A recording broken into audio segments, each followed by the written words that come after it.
Hello, and welcome back to another episode of Go, Go, Grow. If you are looking to scale your startup, second stage, or scale up size company, you are in the right place.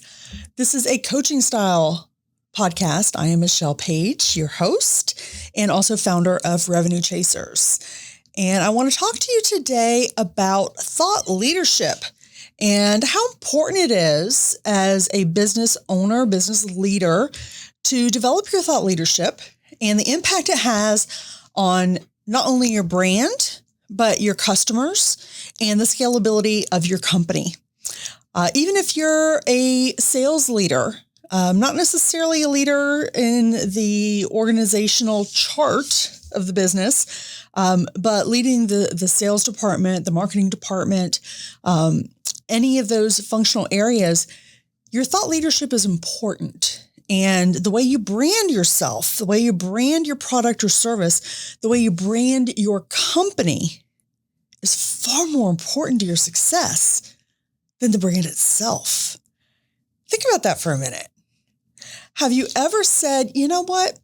I'm not going to go to that store or buy that product or use that service because I don't like the owner. I don't like what they stand for. I don't agree with the way they do business or the way they treated my friend or my family member. I don't think they're ethical.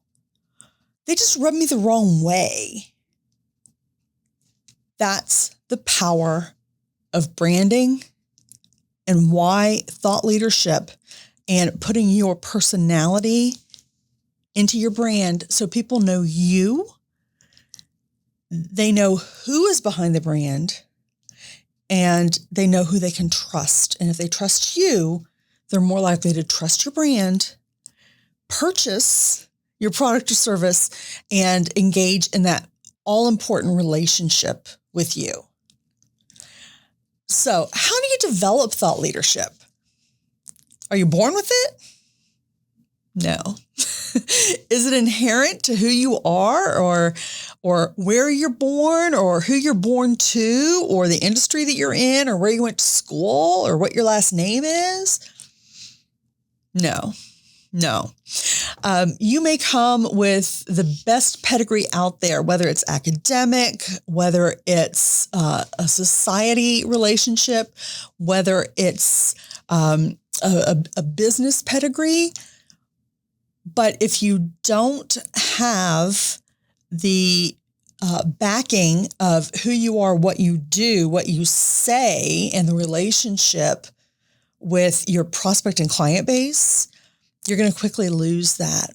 So let's talk about how you gain thought leadership and how you keep it.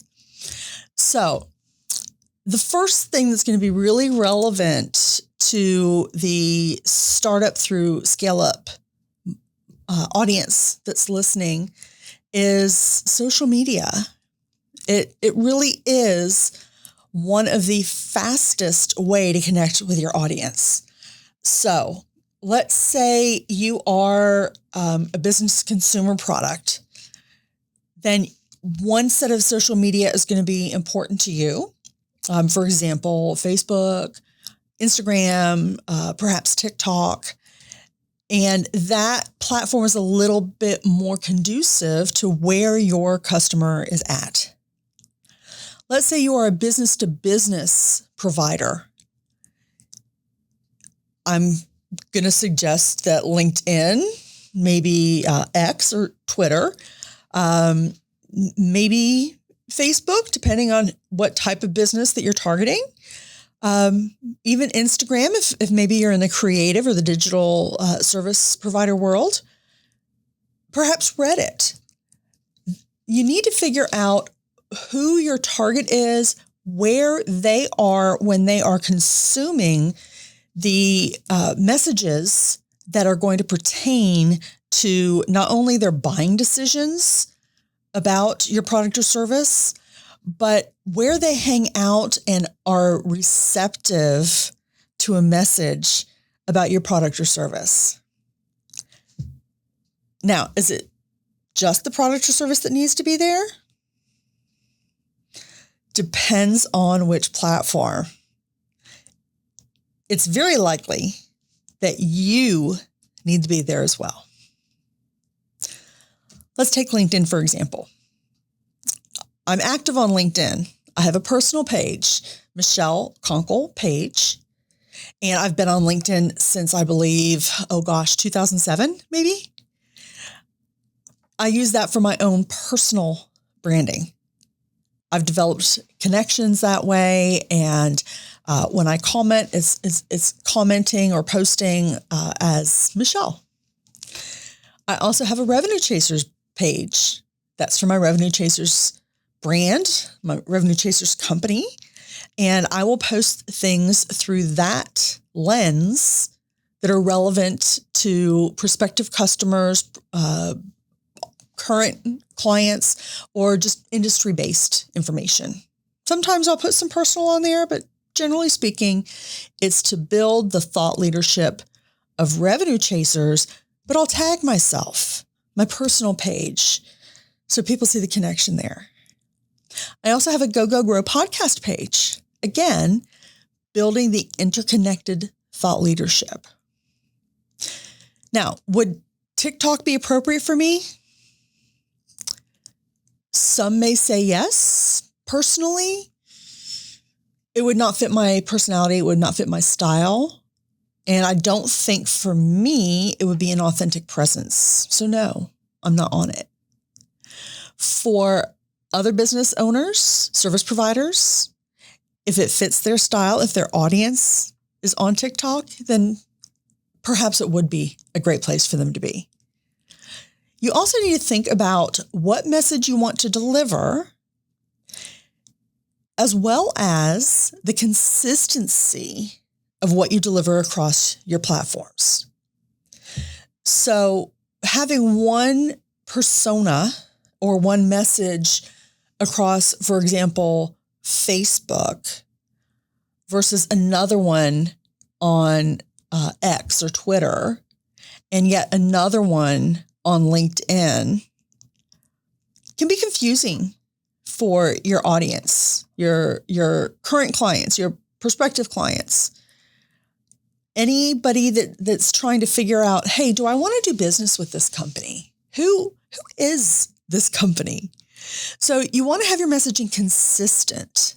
If you're not using someone in-house with that type of expertise in branding, messaging, content development, engage someone to help you with that. Whether it's developing what your branding concept and messaging is going to be as a person, as a leader, or as a company, and then executing based on that framework, or if you're actually going to outsource that, it needs to be consistent. It's got to be meaningful, and your postings as an individual, they reflect your company. They should, anyway. So, for example, I'll use myself as an example. I tend to inject a bit of humor into most everything I do. So if I were to have a very stuffy persona on my business pages, it wouldn't match. And people may see the podcast and see this very stuffy, formal content. And then they'd see the podcast and say, wait a minute, who is this? Who is writing Michelle's content? It's not authentic. Can I trust her? And that's going to have a little divide there. So you absolutely need to be consistent. It needs to be in your voice, which should be the voice of your product or service. So let's talk about other avenues, not just social media, because a lot of you probably have something on social media. I will encourage you, though, that you need to be consistent with it. You need to post consistently. You need to develop content consistently. Now, it may be that you repurposed your content and put a goal out there of once a week, twice a week, something, whether it's 2 or 3 lines, whether it's, this is what we're doing, whether it's, here's some words of inspiration, whether, whatever it may be, you need to be seen, you need to be heard, and you need to connect. The less you post, the less impressions you make, the less people see you, and the less memorable you are. Compare that to your competitors. If you're posting less than them, they're getting more impressions, they're being seen more, heard more, and you're going to, unfortunately, possibly be in that also-ran position. So, other forms of thought leadership. Well, you're watching a podcast. Have you thought about either guesting on podcasts or perhaps even hosting one of your own? It's a great way to show your expertise, show your personality, talk about your brand, talk about the solutions that you offer, talk about the connections that you have, make more connections, and, the Holy Grail, be seen and heard more.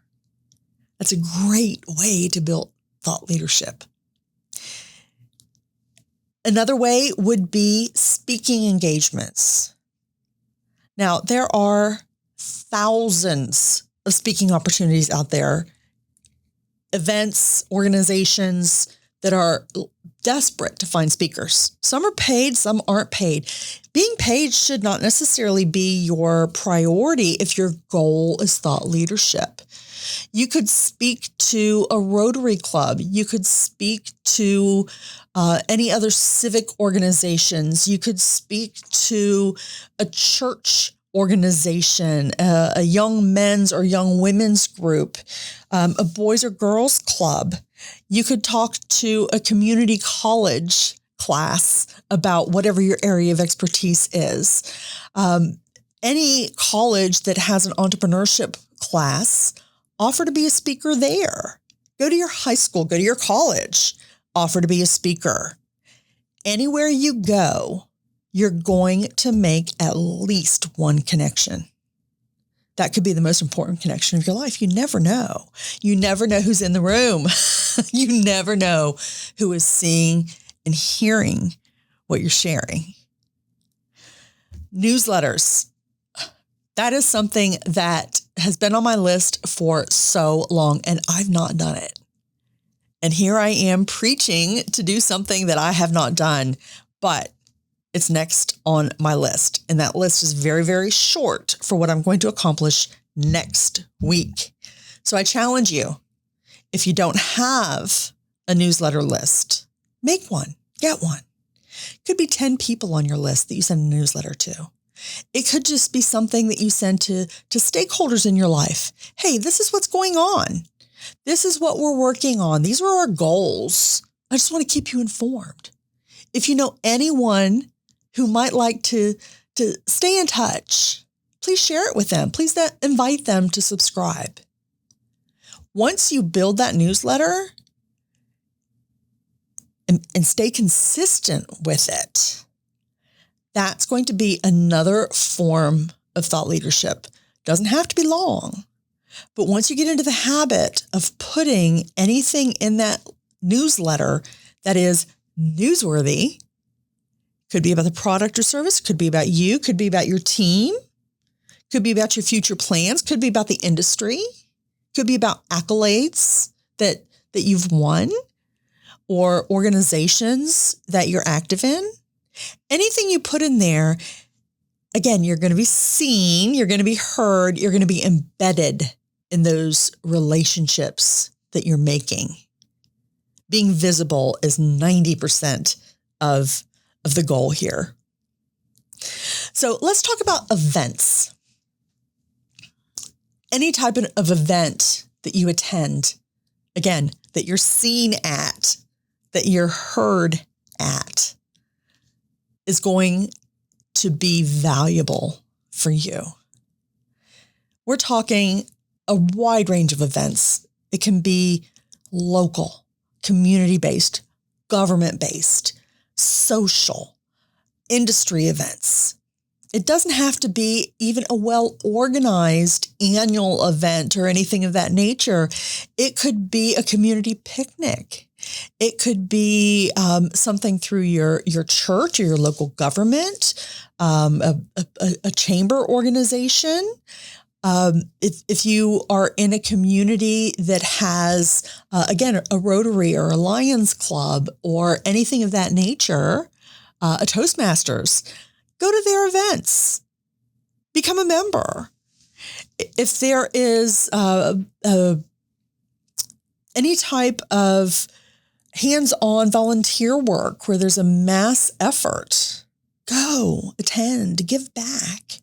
Strike up conversations. Hi, my name's Michelle. What's your name? What do you do? What are your interests? 99% of the time, the person you're speaking to is going to say, oh, my name is Joanne, and this is what I do. What do you do, Michelle? That's where you start your thought leadership. Boots on the ground. Talk about who you are, what you do, and the people or companies you help. Get used to talking one-on-one, and then talking to a group of 10, and then a group of 25, 50, 100, and then you can work your way up to taking on large groups of people, larger events, trade shows, keynote speakers, whatever it may be, to put you in a position of thought leadership. So let's go back to LinkedIn for a moment.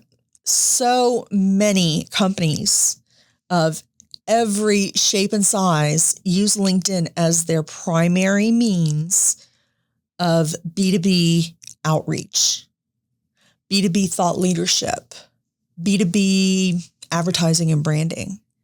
Very few of them do it well. So how do you do it well? When you're posting on LinkedIn, whether it's your personal or your business page, are you posting value or are you posting sales information? Are you posting information like, well, Revenue Chasers helps small, mid-sized companies reach their scaling goals and strategically plan for their revenue ecosystem? Okay, yeah, that's what I do. And that's the success I have for my clients. People don't want to read that. They can read that in my About section. They can read that on my website. What they want to know is, so I talked to a client yesterday who was having this challenge. And this is what the conversation was about. Here is a solution we came up with, or here is what we decided to look into, or here is a unique question that came out of it. Here's how we solved it. Here's a resource that we used. Let me give you something of value that builds thought leadership. Anything else is an advertisement.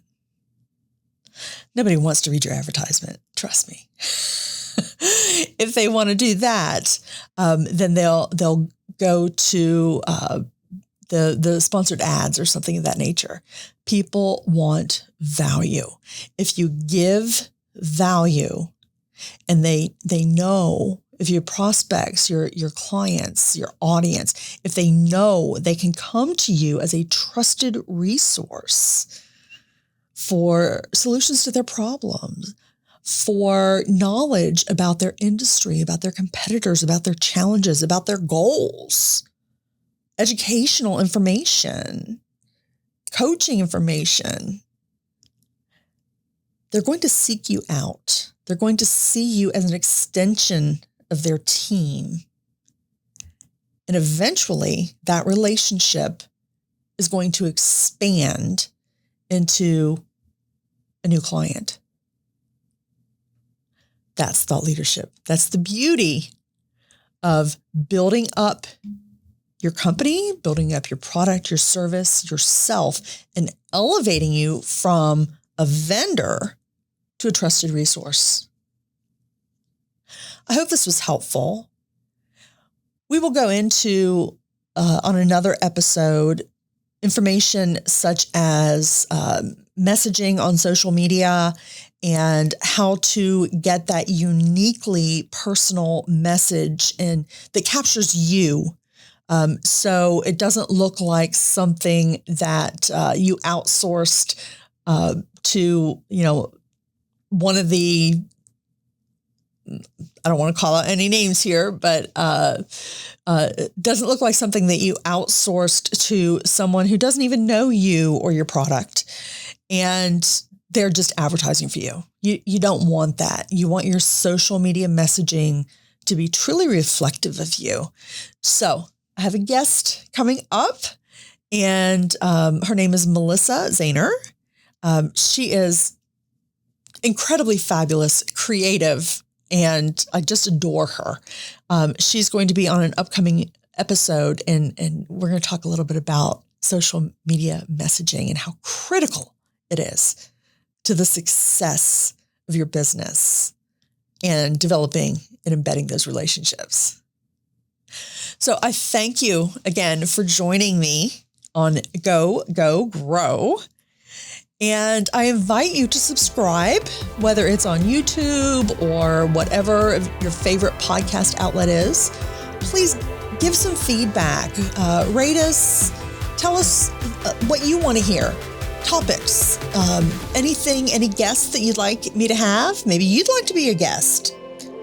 Maybe we want to do some on-air coaching for you. Happy to do that. I hope you join us for the next episode, and we'll talk to you soon.